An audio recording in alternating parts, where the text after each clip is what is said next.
Bom, mais uma vez, então, bom dia para todos. Sejam bem-vindos. Nós estamos fazendo o nosso estudo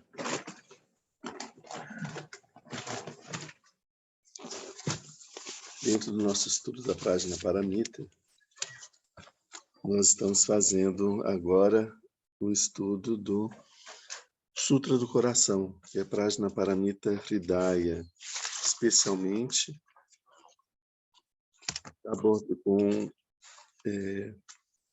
apresentando e acompanhando o comentário do Dalai Lama. Esse comentário do Dalai Lama, ele está presente, está nesse livro, A Essência do Sutra do Coração. Ele faz o comentário do Sutra da Prajna Paramita em 25 versos. A gente vai fazer a leitura do Sutra primeiro, em seguida a gente vai seguir no nosso estudo.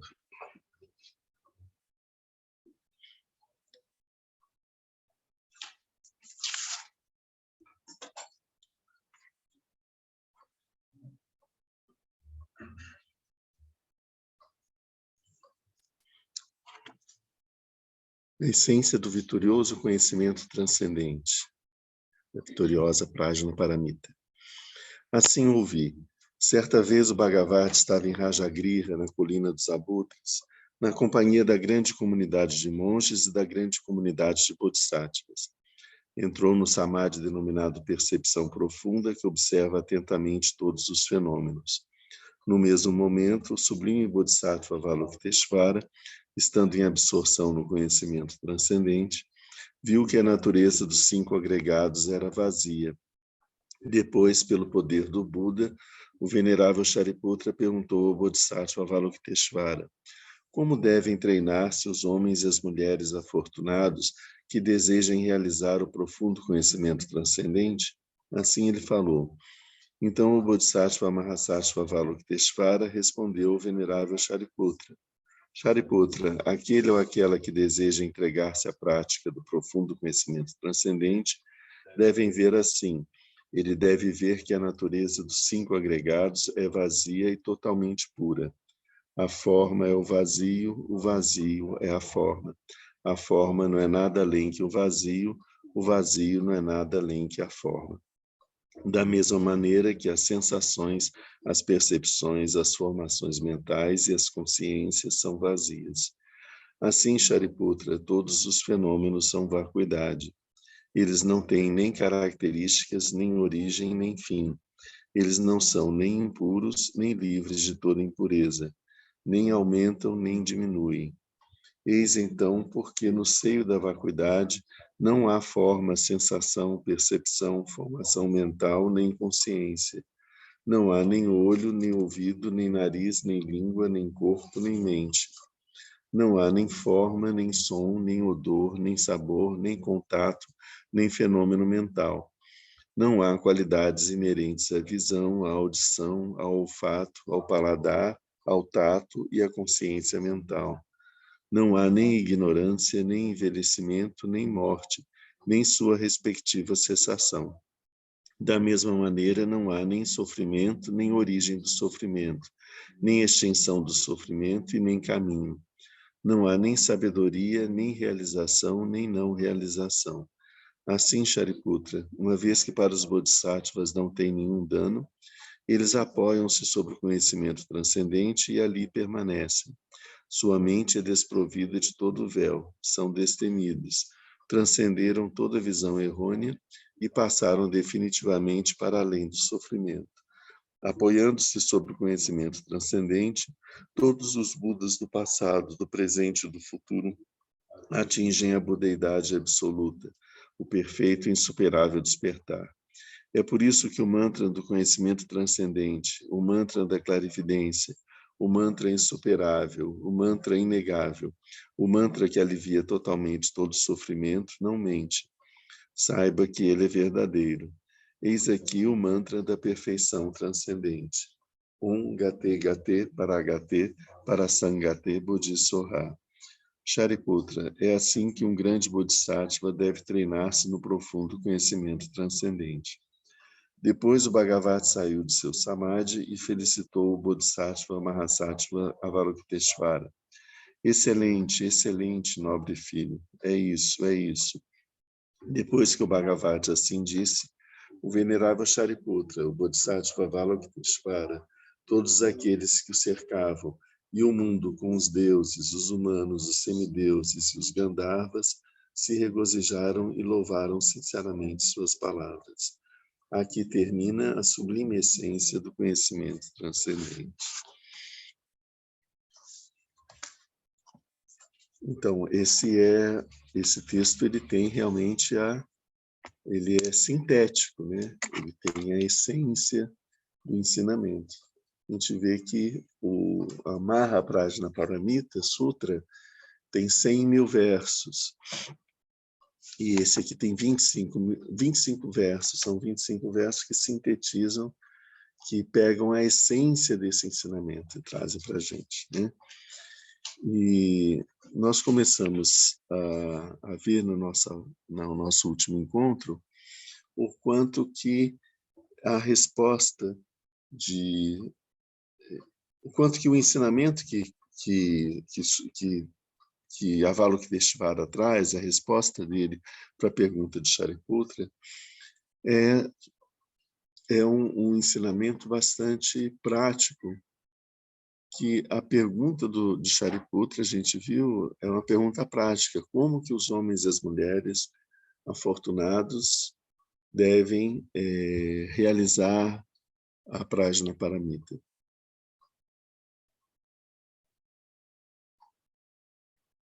Os homens e as mulheres afortunados são aqueles que estão engajados na prática dos ensinamentos do segundo ciclo de ensinamentos do Buda, dos ensinamentos do Mahayana, os ensinamentos do grande veículo que se fundamentam sobre a vacuidade e a compaixão. Então, nós vemos pela estrutura, quando a gente segue a estrutura do Sutra, a gente vê que depois dessa parte inicial, onde ele é contextualizado, nós vemos que o Buda, ele entra no Samadhi, chamado percepção profunda, que observa atentamente todos os fenômenos, e esse Samadhi, ele é a absorção na Prajnaparamita. Prajnaparamita, paramita significa uma qualidade, né? Uma perfeição, uma qualidade perfeita, e prajna significa esse conhecimento transcendente, que está além do conhecimento adquirido pela nossa mente ordinária, nossa mente habitual. Conhecimento transcendente é o conhecimento das coisas como elas são. Então, a gente está falando de um estado de absorção meditativa, onde a gente busca, dentro da nossa mente, afastar todo o funcionamento da mente conceitual, mundana, a mente que raciocina, e buscando a percepção direta do fenômeno, que é o que acontece, que é uma das formas a gente descrever a Prajnaparamita, que é olhar o fenômeno e ter o conhecimento daquele fenômeno tal como ele é, né? E sem fazer nenhuma projeção, sem tentar dar nenhuma qualidade, sem tentar classificá-lo, né? Então, o Buda entrou nesse Samadhi, por isso que o nome do Samadhi, a gente vê que ele é bem mais ou menos isso mesmo, né? A percepção profunda que observa atentamente todos os fenômenos. Observa atentamente todos os fenômenos tais como eles são, né? Aqui não existe um julgamento, não existe uma classificação dos fenômenos. É a observação dos fenômenos como eles são. Em seguida, a gente vê o texto diz, no mesmo momento, o sublime Bodhisattva Avalokiteshvara, estando em absorção no conhecimento transcendente, então também Avalokiteshvara, ele também estava em absorção meditativa na Prajnaparamita. E nesse estado de meditação, ele viu que a natureza dos 5 agregados era vazia. Ok, é diferente quando a gente tem uma concepção intelectual ou uma ideia das coisas, e quando a gente tem a percepção real da coisa, a percepção direta, né? Então, quando ele coloca aqui, viu, significa que ele olhou, viu e viu isso. Então, é uma percepção direta da realidade. Não tem um julgamento mental, não tem um discurso mental interferindo. Ele não interpretou os fenômenos e chegou à conclusão de que eles eram vazios. Ele olhou para os fenômenos e viu que eram vazios. Certo? Então, só aqui a gente já percebe 2 dicas de como que a gente deve fazer a prática da Prajnaparamita. A primeira é que todos 2 estavam em estado de meditação, ou seja, num estado ordinário, a gente não vai conseguir fazer isso, né? A não ser que depois de muito treinamento e de ter já adquirido essa percepção, né? Mas é importante que a gente faça um recolhimento, que a gente pacifique a mente, que a gente consiga identificar a mente produtora de pensamentos, conseguir pacificar essa mente produtora de pensamentos, mesmo que a gente não consiga silenciar essa mente, pelo menos a gente deixa de seguir esses pensamentos, a gente deixa de ser dominado por eles, fisgado por eles. Eles vão aparecer e vão embora e a gente não vai dar muita bola para eles, né? Então, nesse estado, é o estado em que a gente consegue, é possível a gente alcançar essa experiência da Prajnaparamita, que é observar o fenômeno sem fazer julgamento sobre ele, sem classificar de nenhuma forma, simplesmente o fenômeno tal como ele é. E quando Avalokiteshvara fez isso, ele viu que a natureza dos fenômenos era vazia. Então, esse é um ponto. Quando você experimenta a Prajnaparamita e observa os fenômenos, a gente se depara com a vacuidade dos fenômenos. E aqui a gente tem talvez a coisa um dos temas mais difíceis da gente conseguir se aproximar, né, dentro do caminho do budismo. Afinal de contas, o que é essa vacuidade? A nossa tendência habitual, como a nossa mente se organiza de uma forma muito quadradinha, muito certinha, nós classificamos as coisas da seguinte maneira: uma coisa é isso, ou existe ou não existe. A gente vê bem como um Shakespeare, né? Ser ou não ser. A questão é ser ou não ser. A gente tem 2 opções: ou existe ou não existe, né? Mas isso é um funcionamento errado da mente, porque isso não faz parte da natureza das coisas. Não existe uma coisa que exista. E não existe uma coisa que não exista. Então, existir e não existir é como se a gente fosse falar em alto e baixo, entende?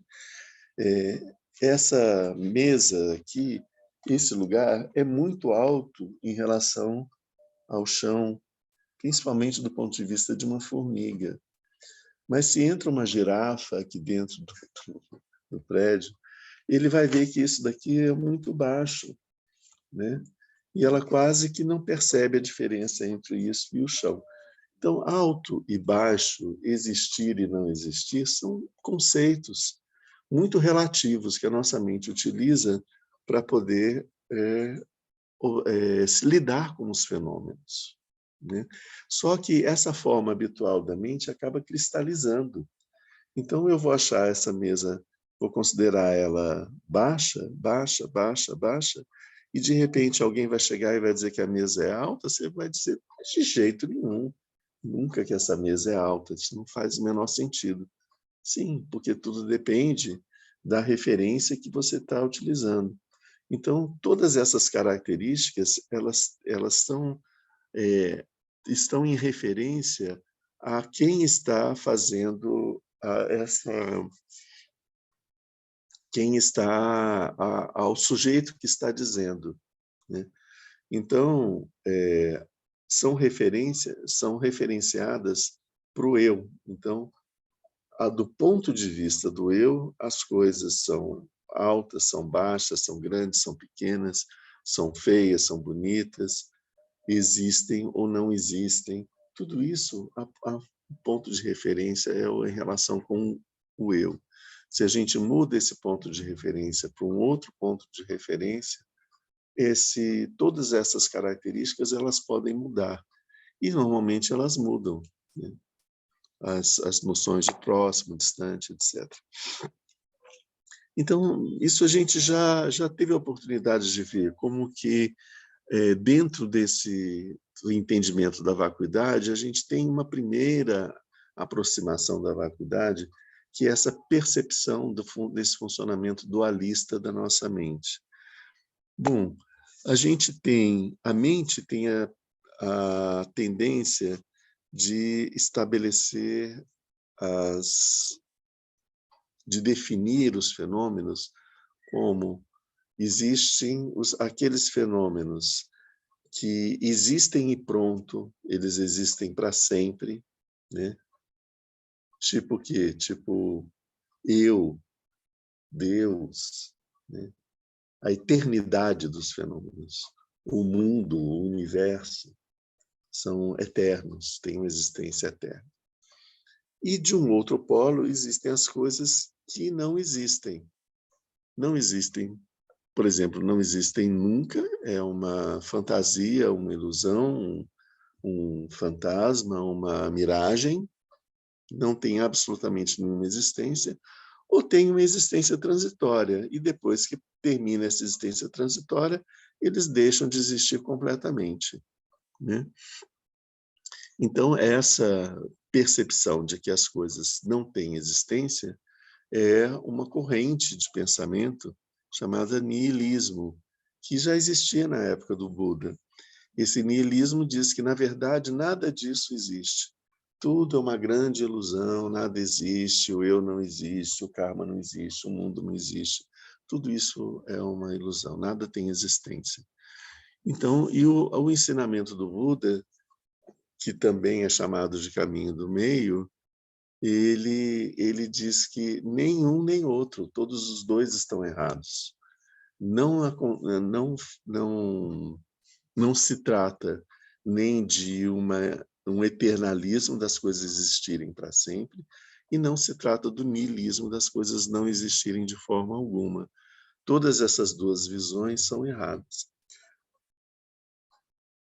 Então, quando o Buda fala de vacuidade, ele não está falando de nada. Ele não está falando de um vazio que não existe nada. Porque o nada é esse niilismo. E o Buda condena isso. Ele diretamente ele condena essas duas vertentes, essas duas tradições, né? Essas duas visões filosóficas são completamente equivocadas. E elas não nos ajudam a sair do samsara, elas nos prendem no samsara.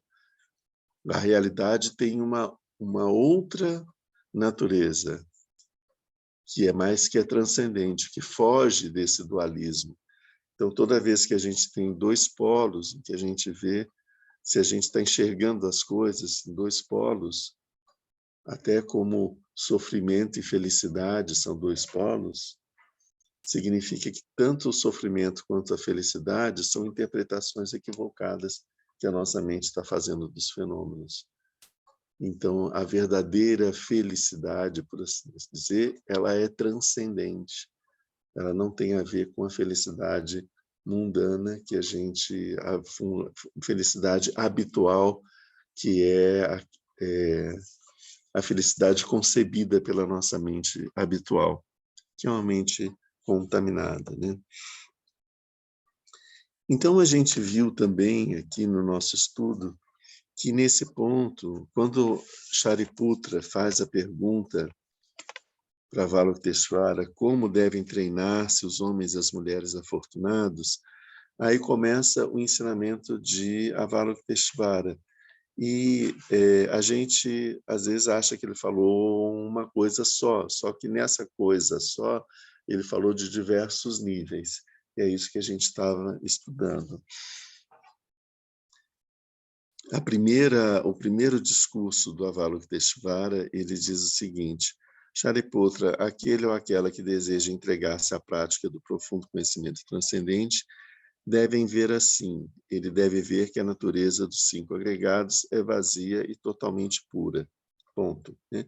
Então, aqui, ele está dando um primeiro ensinamento. A gente já começou a ver isso no nosso último estudo, no nosso último encontro.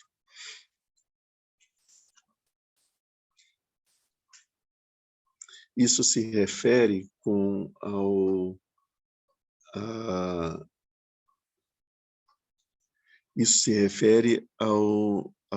treinamento das pessoas que estão no caminho da acumulação. Então, a gente viu que, nesse momento, é importante que a gente faça uma apreciação, ter um entendimento mental do que é a vacuidade. Então, ele está dizendo, eles devem ver assim, ele deve ver que a natureza dos cinco agregados é vazia e totalmente pura.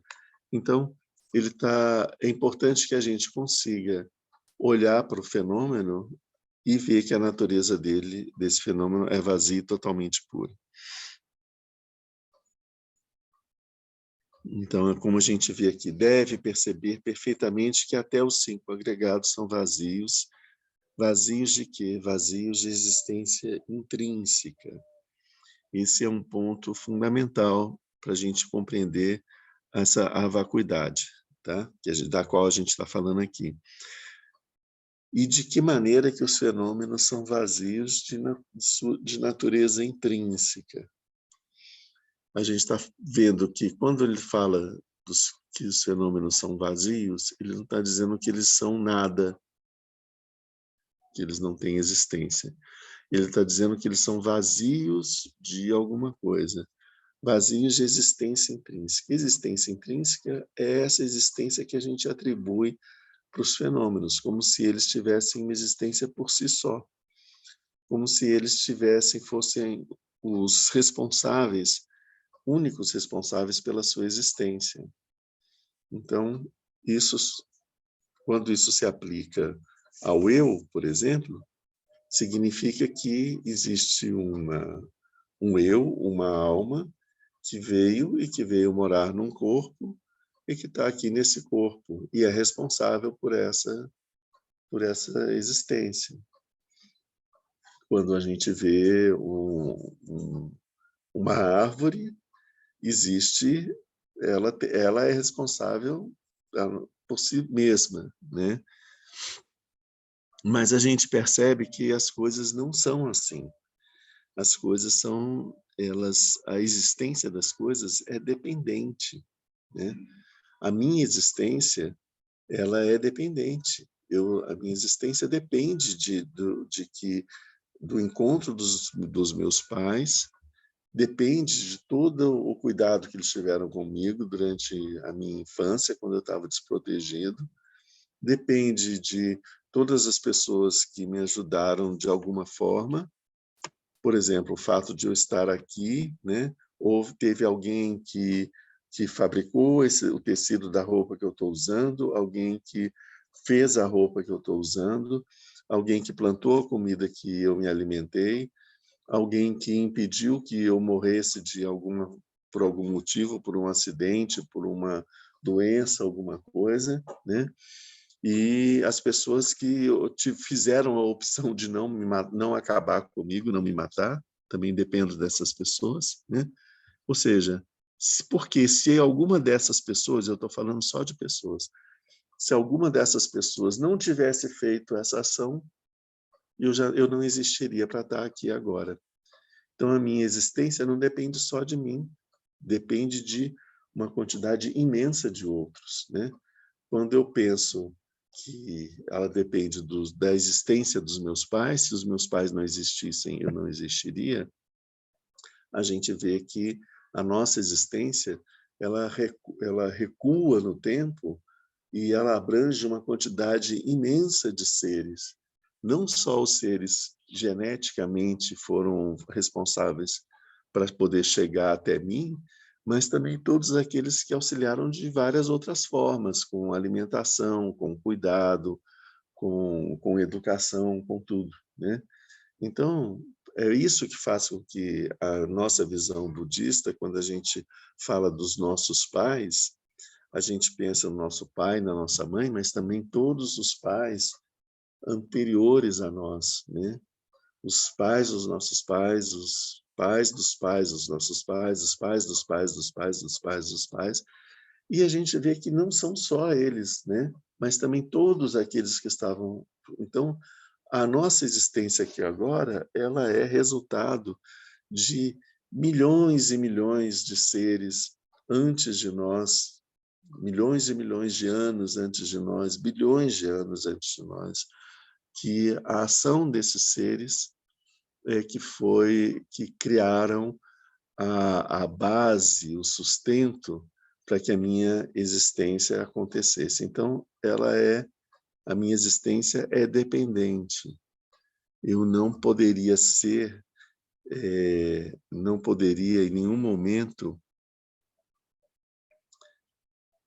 como é que eu vou dizer isso aqui? Eu não posso entrar não manifestar na minha existência uma coisa que fosse, peraí, eu não posso manifestar na minha existência uma coisa que não seja possível por todos esses outros seres que estiveram atrás de mim, né? Assim, eu estou dentro desse contexto. Esse contexto faz a base, né? Por exemplo, se a gente pega o mar e as ondas do mar, as ondas do mar são feitas da água do mar. Elas não são feitas de álcool, não são feitas de tinta, não são feitas de mercúrio, elas são feitas de água, né?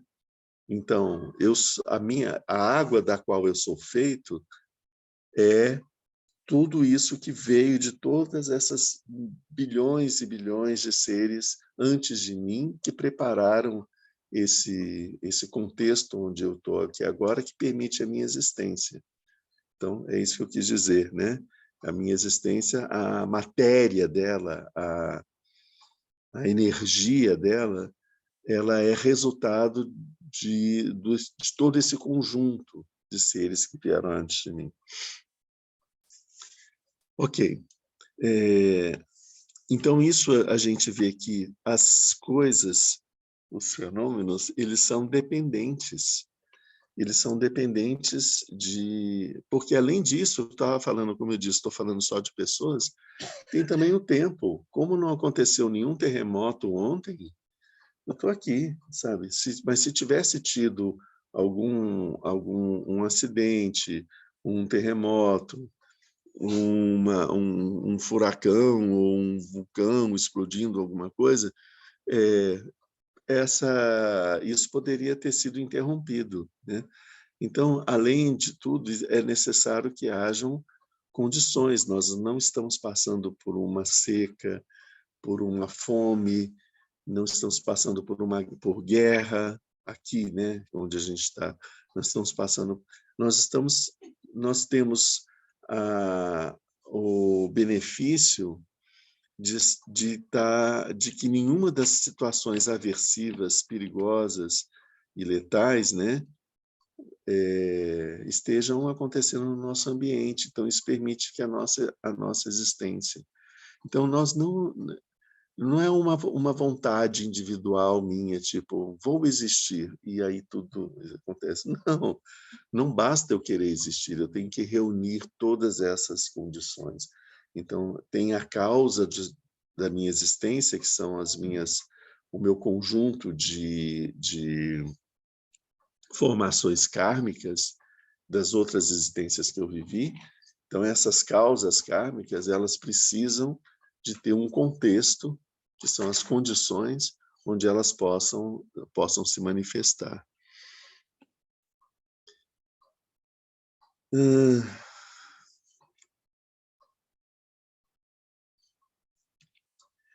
Então, de que maneira os fenômenos são vazios de existência intrínseca? A forma é desprovida de existência intrínseca, embora ainda assim apareça como forma. Ou seja, a forma ou fenômeno, ele não tem uma existência independente, né? Mas, mesmo assim, ele aparece como forma. A vacuidade não é outra coisa senão o agregado da forma. A forma também não é de uma natureza distinta da vacuidade. Esse é um dos pontos que a gente vai estar trabalhando agora, né?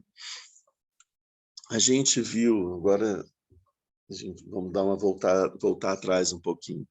No nosso último encontro, a gente viu que tinha algumas escolas diferentes do budismo ao longo do tempo, foram tendo compreensões diferentes sobre a questão da vacuidade.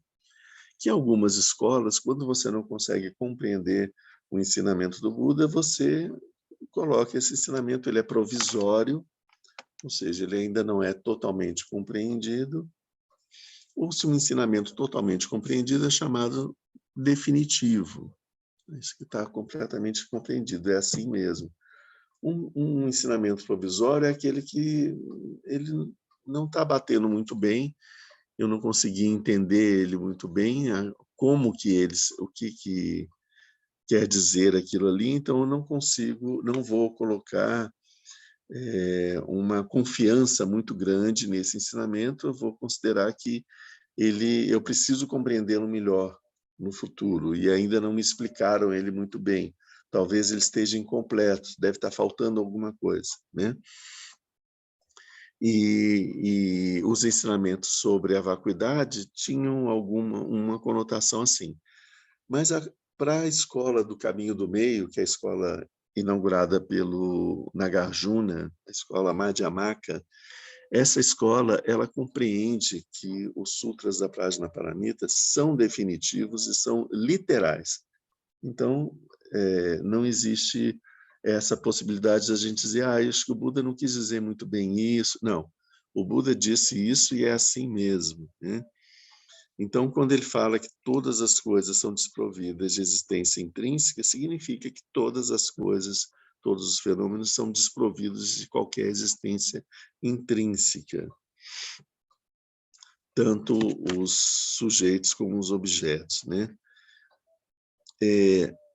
E aí o Dalai Lama ele comenta que na escola Chitta-Mata, que é a escola da mente apenas, ela enfoca bastante a vacuidade dos fenômenos externos. Ela ela explora muito o fato de que os fenômenos externos, que são o mundo exterior, né, eles não tenham essa natureza intrínseca. Então a gente vai ver que todos os fenômenos exteriores eles são frutos eles necessitam para poder existir da reunião de causas e condições. Então, eles não são eternos, eles só existem enquanto as causas e condições estiverem presentes, certo? Mas essa escola, ela não trata dos fenômenos internos, daqueles que acontecem dentro da nossa mente.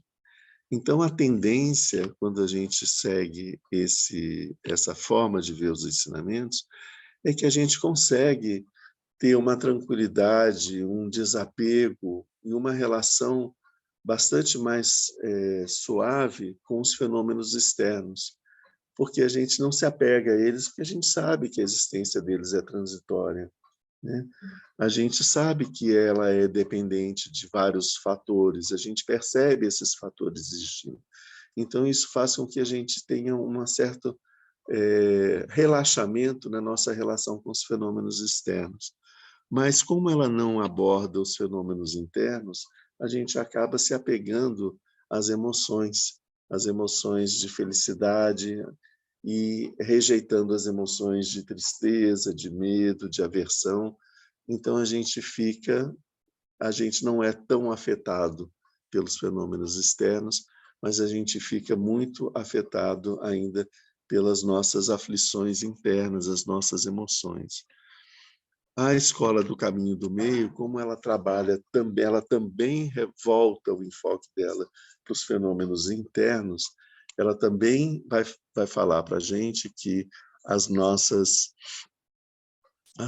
emoções, elas também são frutos de causas e condições, que os nossos pensamentos são resultados de causas e condições.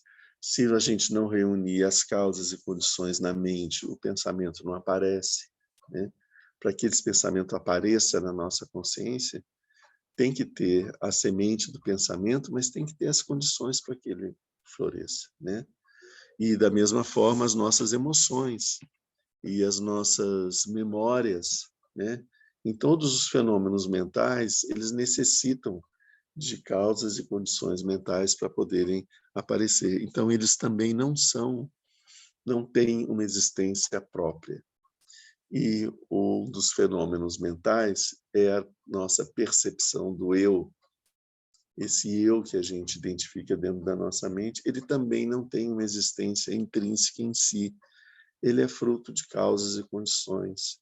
Ele é fruto das minhas causas kármicas e as condições de funcionamento da minha mente. Isso faz com que o eu apareça de uma determinada forma.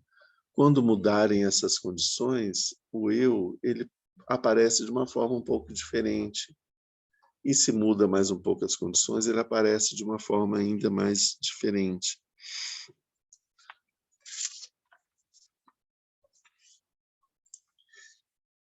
Então, aqui, especialmente nessa escola do caminho do meio, né, e para a escola, para a Sangika, que é uma escola dessa escola, a vacuidade significa vacuidade de existência intrínseca. Isso é importante a gente entender.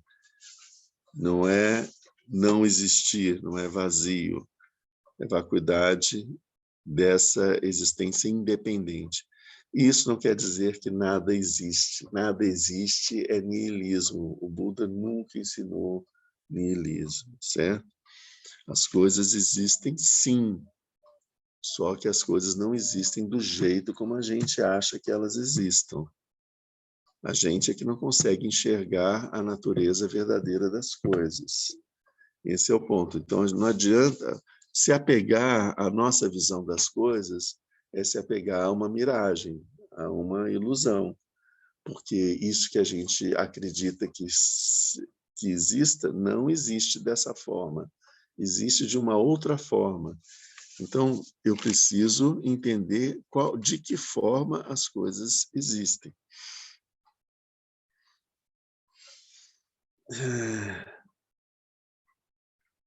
Então, e aí, de que forma as coisas existem?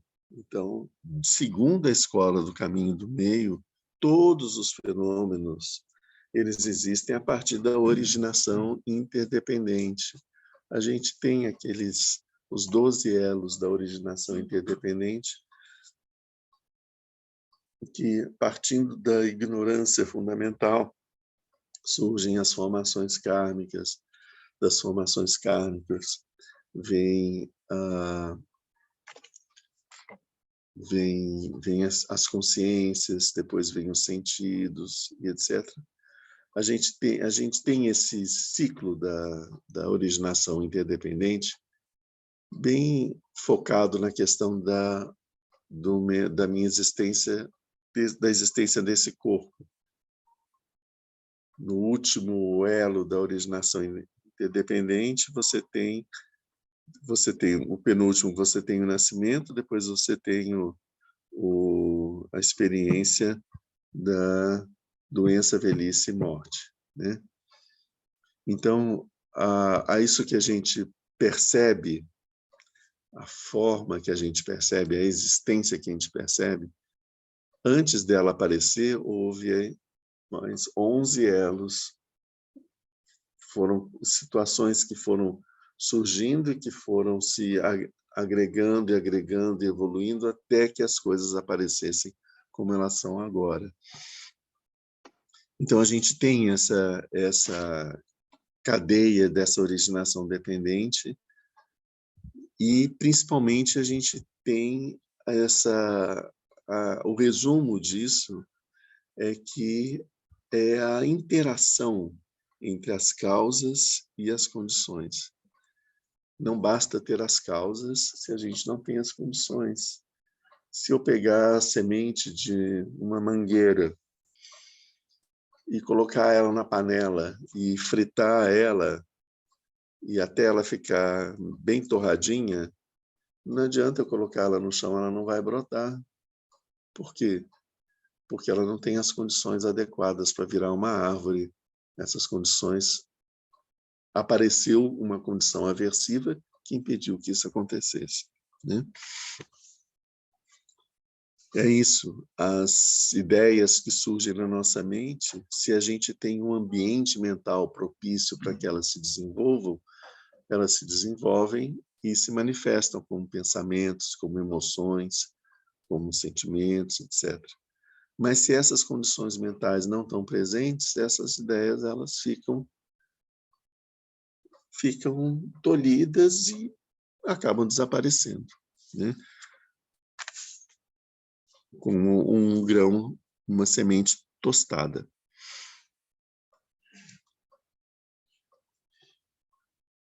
Então, nós temos aqui, inclusive, nos sutras, né? Dos ensinamentos do Buda, o que nasce de condições é não existente. O que ele quer dizer? Eu vou ler tudo e depois a gente volta. Pois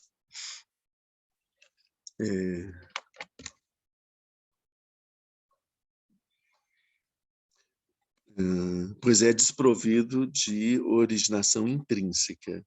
O que depende de condições é declarado vazio.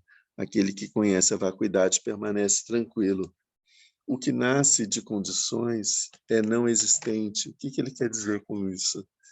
As coisas que são frutos de causas e condições, ou seja, os fenômenos, não existente significa não tem uma existência intrínseca e independente. Ele depende da reunião dessas condições para poder existir. Ele é dependente. Porque ele é desprovido de uma originação intrínseca, ou seja, ele não possui uma causa intrínseca, independente, que faça com que ele exista a despeito do mundo externo. Então, por isso, isso aqui não existe. O que depende de condições é declarado vazio, vazio dessa existência independente. Aquele que conhece a vacuidade permanece tranquilo, que esse é o resultado da percepção da vacuidade, a redução do sofrimento, né? As coisas existem, mas não de forma intrínseca, e a existência só pode ser entendida dessa forma. Isso, o que é bem importante da gente ver aqui. O fato da gente ter essa condição de depender das condições faz com que todos os fenômenos, não existe nenhum fenômeno no universo que existe por si só independente de tudo. Todos os fenômenos, eles têm uma interação uns com os outros, né? E eles surgem dessas interações.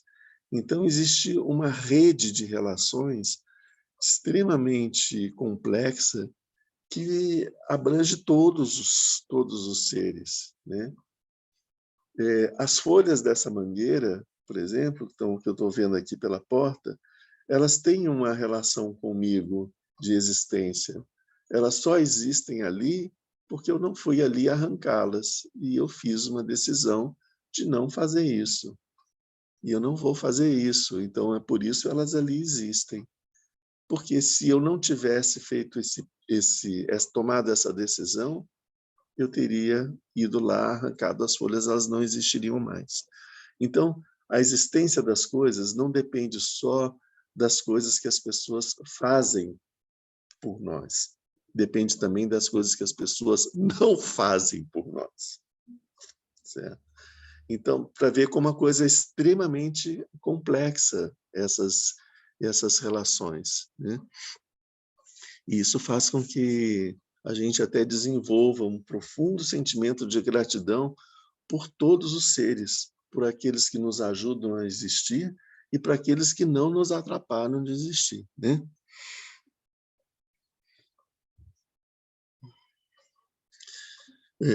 O modo como tendemos a perceber as coisas não está de acordo com o que elas são. O que se questiona não é a existência em si, ser ou não ser, mas a maneira como as coisas existem.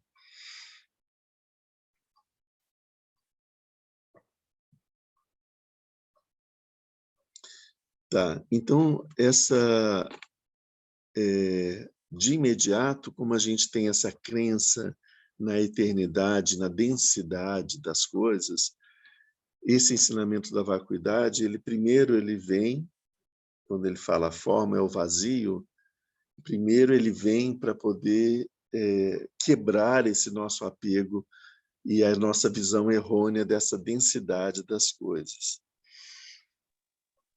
Aqui o Dalai Lama ele fala, qualquer prática, mesmo as práticas budistas de recitação de mantras, de oferendas, de práticas de visualização das divindades, se a gente não fizer o exercício da vacuidade, elas vão nos tornar mais apegados à forma ainda e também ao sofrimento. Então, elas não são suficientes, as práticas, se a gente não desenvolve esse sentimento, essa visão da vacuidade. Por isso é importante. É só a vacuidade é capaz de eliminar o sofrimento, porque o sofrimento que a gente tem, ele depende muito da crença que a gente tem na existência das coisas, na existência intrínseca das coisas. Então, aqui, voltando para o ensinamento, já aqui no capítulo Entender as Duas Verdades. Ele deve perceber perfeitamente que até os 5 agregados são vazios de existência intrínseca. Forma é vacuidade, vacuidade é forma. A forma não é outra coisa senão a vacuidade não é outra coisa que não a forma. A gente viu que os 5 agregados são vazios de existência intrínseca e significa o entendimento mais sutil e elevado da vacuidade. Forma é vacuidade. Então, no comentário do Dalai Lama, a gente deve compreender que a vacuidade ela deve ser entendida como a verdadeira natureza dos fenômenos.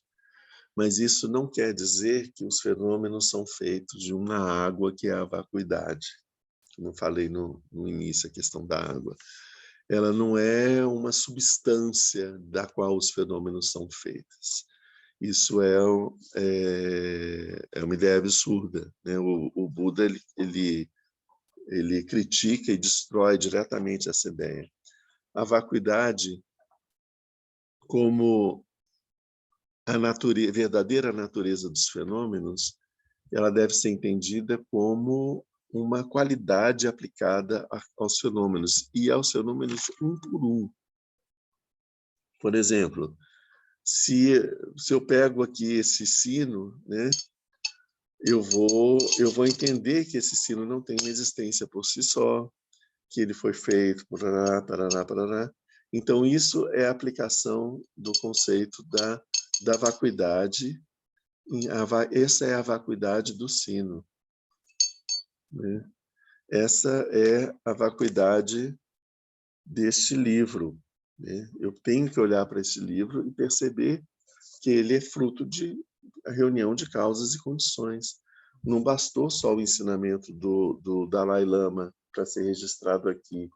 Isso é a causa, mas a gente tinha toda uma série de condições. Alguém que registrou esses ensinamentos, alguém que copiou, transcreveu, a editora, a pessoa que fez o papel, sabe? A pessoa que plantou as árvores ou que plantou o algodão ou o que quer que seja que tenha sido utilizado na confecção do papel, e por aí vai, né? É essa reunião de todas essas condições, dessas causas, que faz com que esse livro exista. E ele existe enquanto não chegar alguém que o destrua, né? Pode ser um cupim, ou pode ser alguém que destrua de alguma outra forma, uma criança, uma coisa assim. Então, a vacuidade ela não é como uma água que faz parte dos fenômenos. A vacuidade é uma característica fundamental para a compreensão dos fenômenos. Sem forma, não há vacuidade. Esse é o ponto. Por quê? A vacuidade é uma qualidade dessa forma.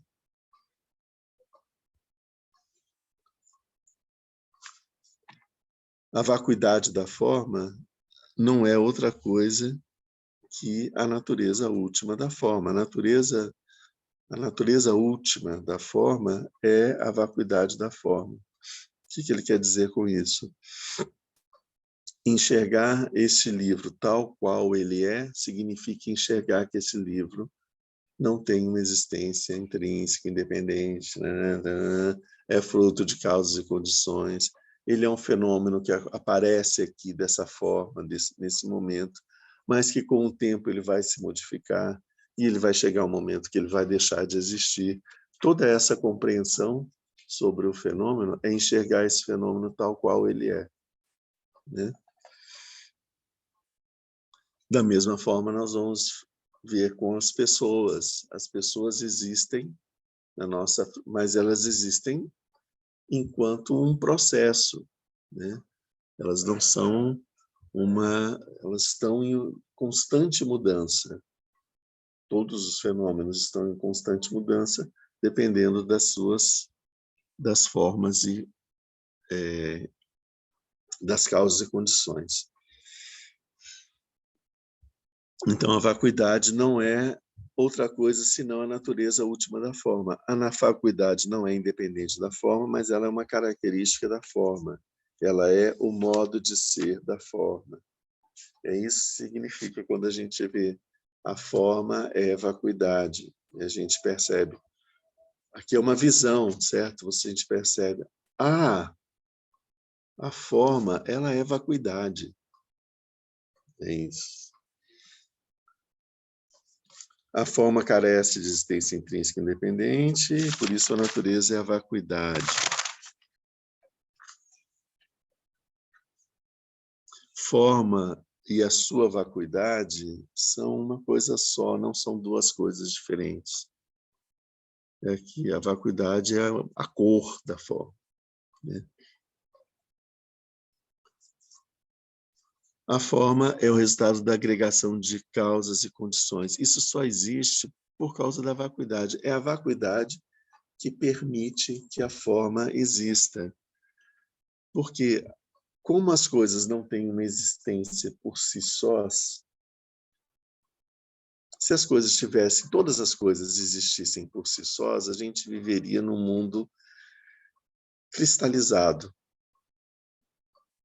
cheio de coisas eternas, imutáveis, né? Nada, nenhum movimento seria possível, certo? Por conta da vacuidade, ou seja, isso não é assim que as coisas são. As coisas, elas são uma aparência, uma miragem, uma ilusão de ótica que surge quando você reúne causas e condições. Quando você reúne as causas e as condições apropriadas, a forma aparece. E enquanto essas causas e condições estiverem presentes, a forma tem a sua existência mantida. Se essas causas e condições, algumas delas desaparecem, a forma deixa de existir. Se essas causas e condições não desaparecem, mas algumas desaparecem, elas se transformam, a forma se transforma em outra forma. Então, a existência da forma depende do fato dela não ter uma individualidade, uma independência total, né? Então, é justamente todo esse contexto e todas essas causas que existem nesse contexto que faz com que as formas apareçam e se manifestem. E à medida que e vão se transformar em novas condições para que novas formas apareçam. E assim os fenômenos eles vão se sucedendo, né? A forma, então, é um fenômeno composto, constituído de muitas partes. Ela vem a existir, ela continua a existir, dependendo de outras causas e condições. Ela é um fenômeno dependente. Essa dependência é vazia de realidade intrínseca, ok? Por isso é que a forma é vacuidade. E quando ele fala vacuidade é forma, significa que a forma não pode ser isolada dos outros fenômenos, porque ela depende dos outros fenômenos. Então, é exatamente por causa da existência da vacuidade que a forma existe. E a forma não é fixa, ela está sujeita à mudança contínua, porque as causas e condições estão sempre mudando. As formas surgem da interação de causas e condições e não possuem uma realidade independente. Elas interagem com outras formas, com outras causas e condições. Então, o que a gente tem é uma realidade complexa e absolutamente interconectada, em que tudo depende de tudo. A vacuidade é a base para a existência da forma. Então, se não tivesse a vacuidade, isso é o resumo do que a gente acabou de ver. Se não tivesse a vacuidade, a forma não existiria. Mas porque existe a vacuidade, existe a forma. Então, a forma é um produto da vacuidade, certo? Por isso é que se diz que vacuidade é forma. É a vacuidade que permite que a forma exista. A vacuidade é a base para a existência da forma. A vacuidade cria a forma. A forma, então, é uma expressão da vacuidade. É assim que a vacuidade é forma.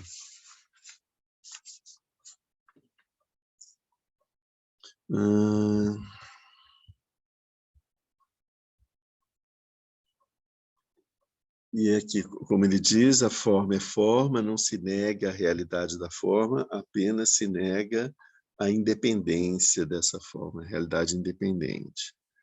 Vacuidade não significa não existência, Essa interdependência está na natureza de todas as coisas se originam de modo dependente, e nisso a gente percebe o funcionamento do karma, que é em funcionamento as consequências das ações, né? As causas e suas consequências, seus efeitos. Isso só é possível por causa da vacuidade. Ao mesmo tempo, a gente tem que entender que a vacuidade não é como eu falei, uma substância, como se fosse uma realidade essencial no coração do universo. Não. Ela deve ser sempre entendida dentro do fenômeno específico.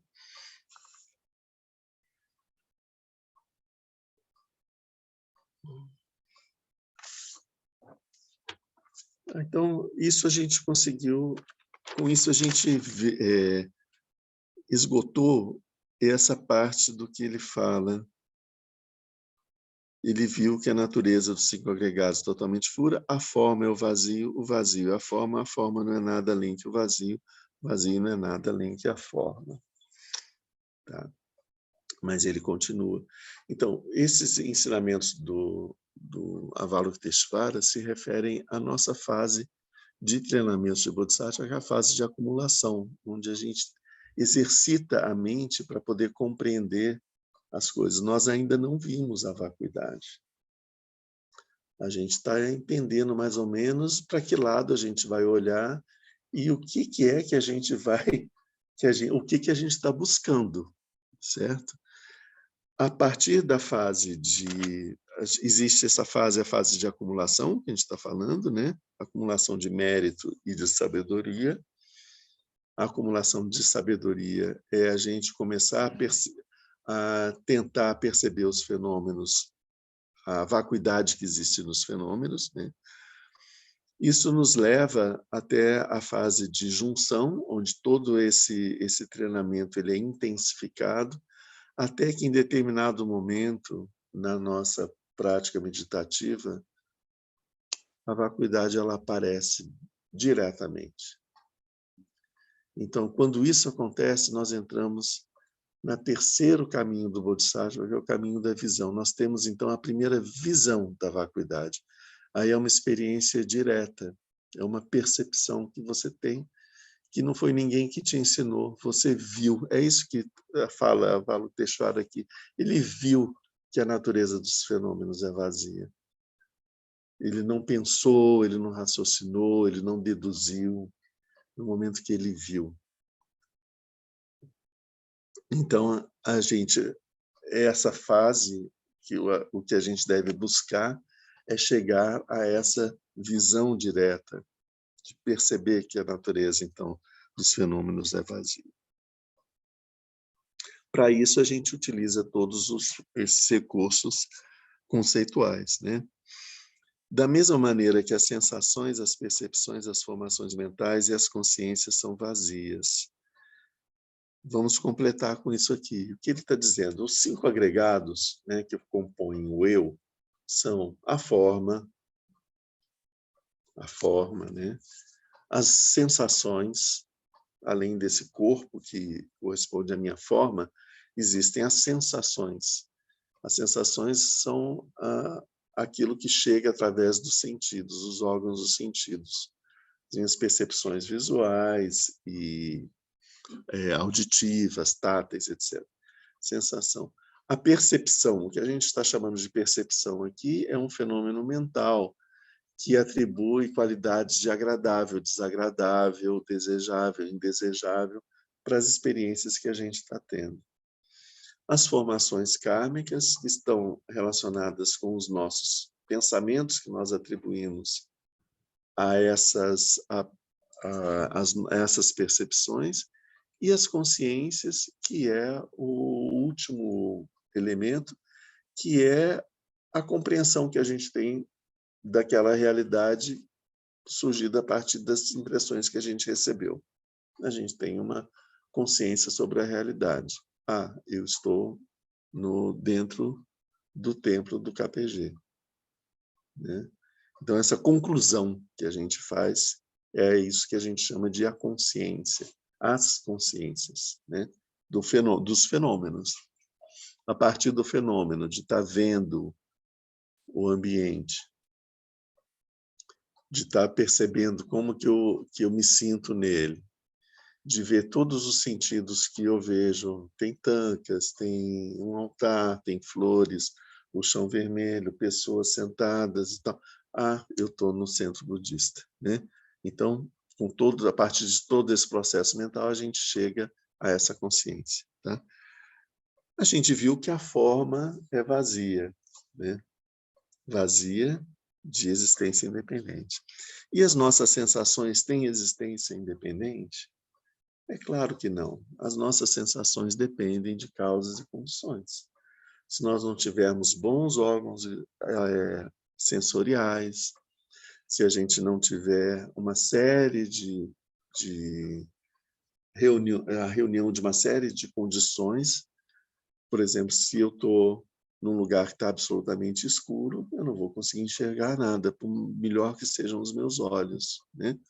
Então, é importante que existam causas e condições para que a sensação aconteça. Então, a sensação não existe por si só. Ela só existe pela reunião de causas e condições. E as causas e condições interferem nas sensações.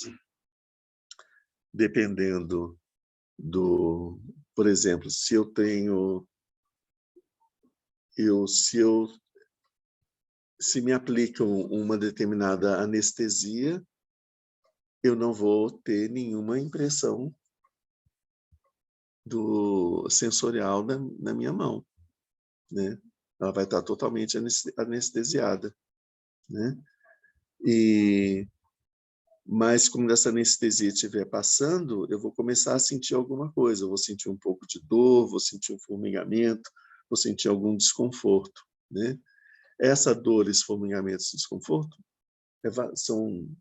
eles são vazios, eles são uma interpretação errada dos meus sentidos por conta do anestésico, que ainda está, o resto dele que está ali. Passado tudo, eu volto a sentir, normalmente, o mundo como ele é. Então, até as nossas sensações, elas nos produzem algumas... nos pregam algumas peças, né? Ixi.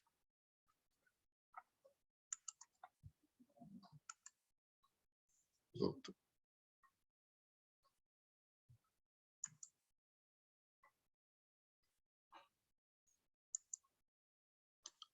Eu saí daqui do Zoom. Será que saiu? Eu sou muito...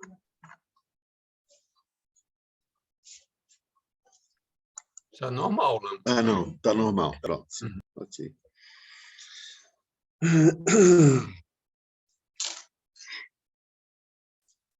Então, as nossas sensações, essa é a vacuidade das sensações. As percepções também, a gente tem que entender que as percepções, elas mudam de acordo com as causas e condições.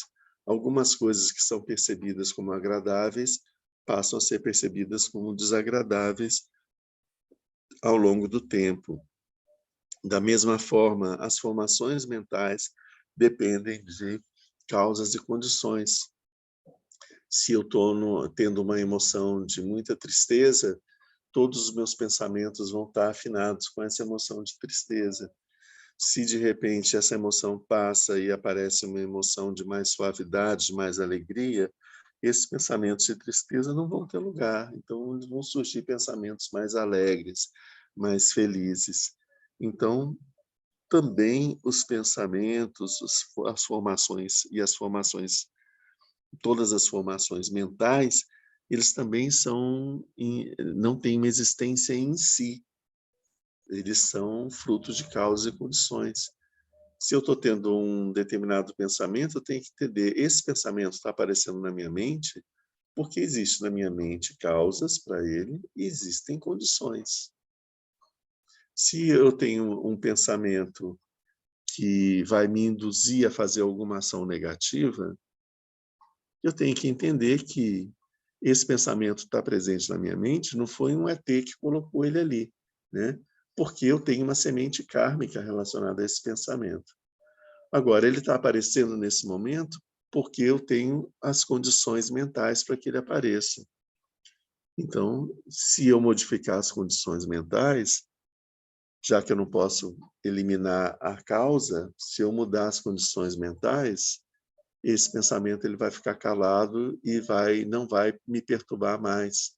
Como é que eu vou fazer? Eu vou criar condições mentais que não seja possível isso aparecer. Se é um pensamento que implica em algum sentimento mal em relação a uma pessoa, eu vou começar a nutrir sentimentos de bondade, fazer ações de bondade, de amor, para que essa minha mente contaminada, plena desse amor e dessa bondade, não permita que nenhum pensamento, nenhum desejo de mal possa acontecer. Então, essa é uma forma da gente fazer o treinamento da mente, quando a gente observa que os nossos pensamentos eles estão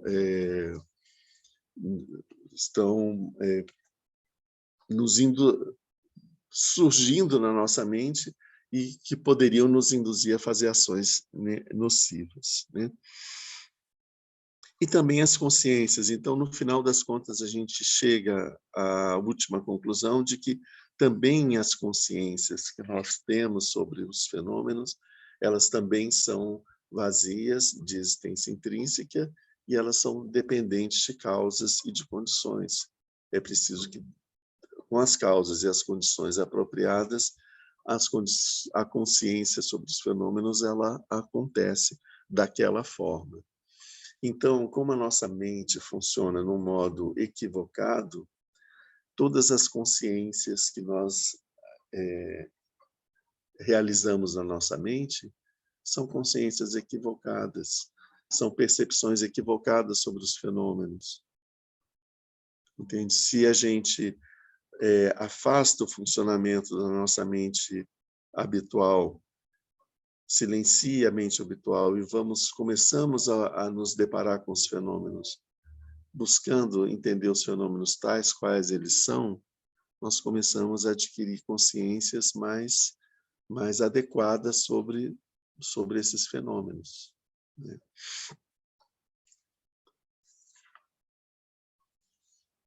Então, e das consciências, né, a consciência que nos é mais cara, aquela que mais nós temos maior cuidado, né, a joia das nossas consciências, é a consciência relacionada com o eu, a autoconsciência relacionada com o eu, né?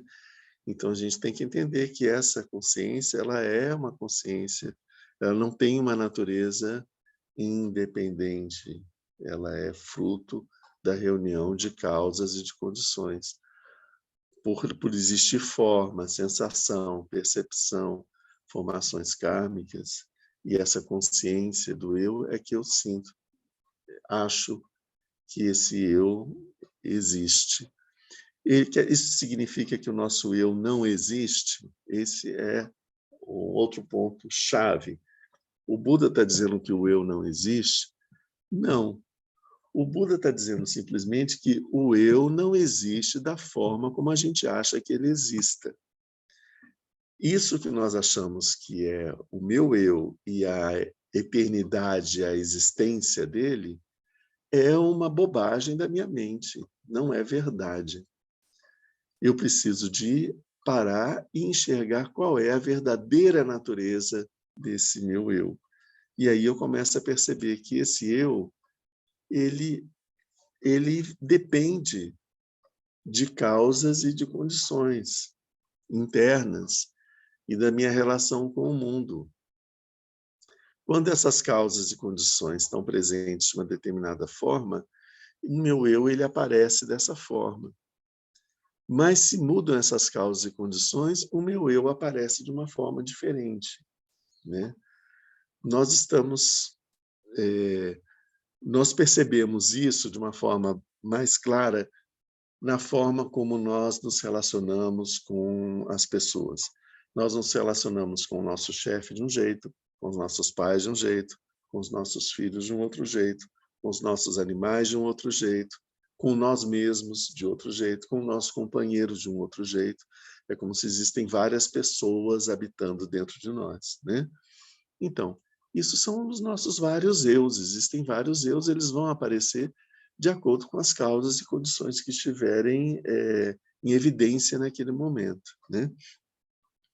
E todos esses eus são uma miragem, são uma aparência que aflora, e com isso nós nos manifestamos dessa forma. Mas a nossa verdadeira natureza não é isso.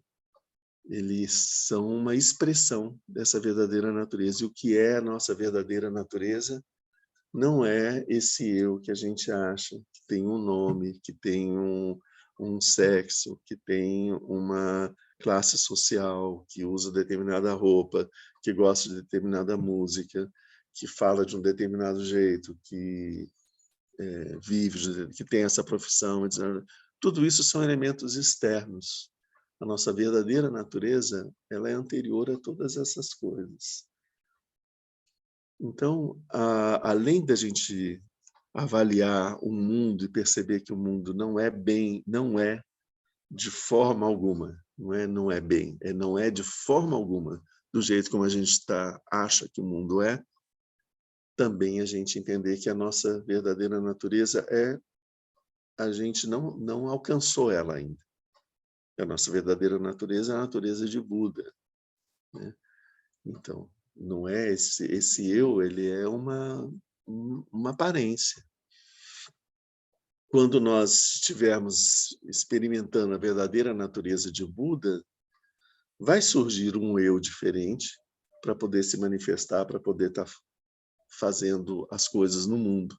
Vai continuar existindo um eu, mas vai ser um eu diferente porque as condições internas mudaram, né? Acho que, por enquanto, a gente pode parar por aqui e ver se existe alguma pergunta. Fiquem à vontade. Bom dia. Primeiro, prazer muito grande estar aqui com todos vocês. O primeiro tempo que eu estou pessoalmente, né, com consciência da vacuidade presente, né, com todas as condições, e falar sobre justamente isso, essa questão da vacuidade na prática, né? A vacuidade que eu estava na minha casa, assistia o senhor pelo YouTube, era uma condição, existia uma causa, né, um desejo de ter uma outra realidade, ou passou-se o tempo, a causa sempre estava presente, mas as condições ainda não.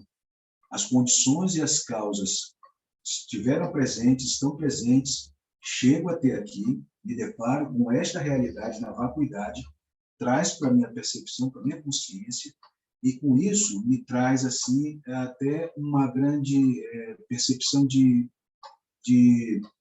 digamos assim, de uma percepção de maravilha. Estou muito grato por estar aqui, porque essas causas e condições, e colocando tudo em prática do que o senhor falou, né, que estão nos sutras, que o Buda falou, é realmente a verdade. Embora essa vacuidade ainda seja uma vacuidade dentro do nosso mundo samsara, de uma percepção ainda muito ordinária, mas está aí colocado na prática, né? Eu estou vivenciando aquilo que o senhor acabou de falar, as causas e as condições, né, dentro da minha realidade, dentro da minha condição atual, como consciência, né? Não ainda dentro de uma consciência que estava lá em Avalokiteshvara, lá na colina dos abutres, que lá é uma outra consciência e uma realidade, que também eles percorreram o mesmo caminho. Uhum. Né? Todos estavam lá, né? E dentro daquela realidade, naquele momento, teve aquela condição de todos ali presentes, como talvez algum dia nós aqui também, em uma condição, não existe o futuro, mas uma condição em que haja toda essa percepção e esse caminho que nós estamos trilhando, nós estaremos aqui em Samadhi, todos nós em Samadhi, tendo a mesma percepção da colina dos abutres. Uhum. Então, para mim é um prazer muito grande estar aqui, conhecer todos os senhores pessoalmente, e é isso, muito grato mesmo. Obrigado.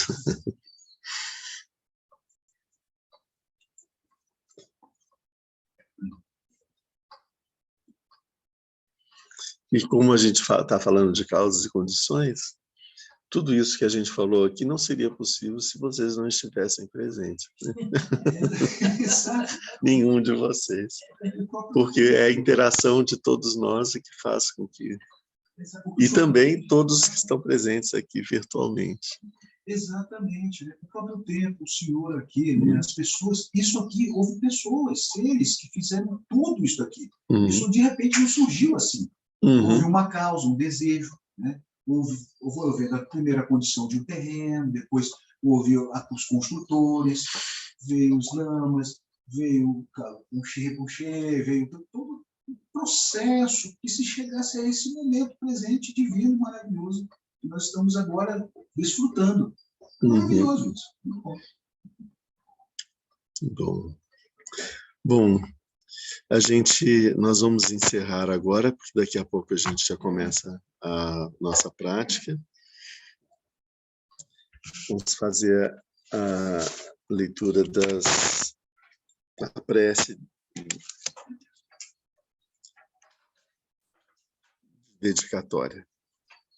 Próximo domingo nós continuamos aqui na sequência do texto, entendendo as outras palavras de Avalokiteshvara, o que significa. Né? Graças a essa virtude, tendo realizado rapidamente o Mahamudra, possa eu conduzir a este estado todos os seres sem exceção. Pela graça dos Buda que obteve os 3 corpos, pela graça da imutável verdade do Dharma em si, e pela graça da infalível aspiração da Sangha, possa essa súplica de dedicatória realizar-se tal como ela é.